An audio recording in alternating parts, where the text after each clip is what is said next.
Alam na alam daw ang plano ng nasa Malacanang, kasama na rin siyempre ang First Lady. Ang plano doon daw sa 40 vloggers na in-invite nga. Lahat po yan daw ay planong ipakulong, ipakontempt.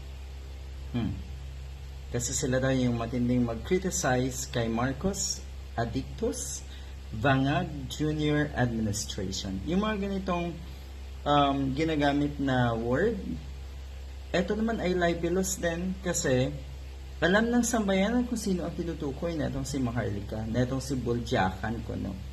Alam niyan ng taong bayan. Iyan daw ang plano nila sa Tridor.com hearing. Ayan. So kaya pala ay walang umatan. Kasi nung unang inilabas yung mga imbitasyon nga, may ilan sa 40 vloggers na yan na pinagyabang pa. Natuwa, na-excite daw sila na makakaharap na yung mga nasa Quadcom nga.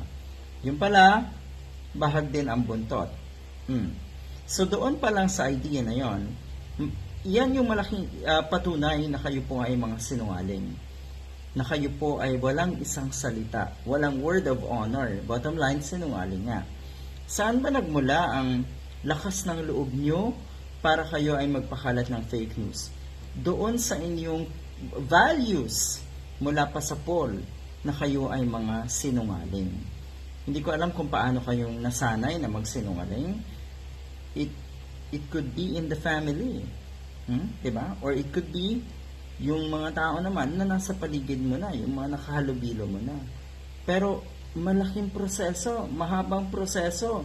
Yung pagiging or yung pagpapatibay ng sikmura, mahabang proseso po yan. Dahil kung tutuusin, meron kayong mga pamilya na nasasadlak din po sa kahihiyan sa mga ginagawa nyo. So talagang ulitin ko mahabang proseso yung pagpapatibay nyo ng sikmura para harapin yung mga kahihiyan, para magpakalat ng kasinungalingan, at unang-una, para lukohin ang sarili nyo. At ang masaklap nga, niloloko nyo na rin po yung mga taong akala nyo talaga ay mga supporters nyo, totoong supporters nyo, ay baka yung mga yan ay mga trolls din lang kasi.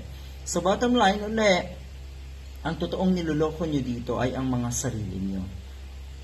Itong mga vloggers na tinaguri ang mga fake news peddlers, kaya na-invite daw nga dyan sa camera. Good luck!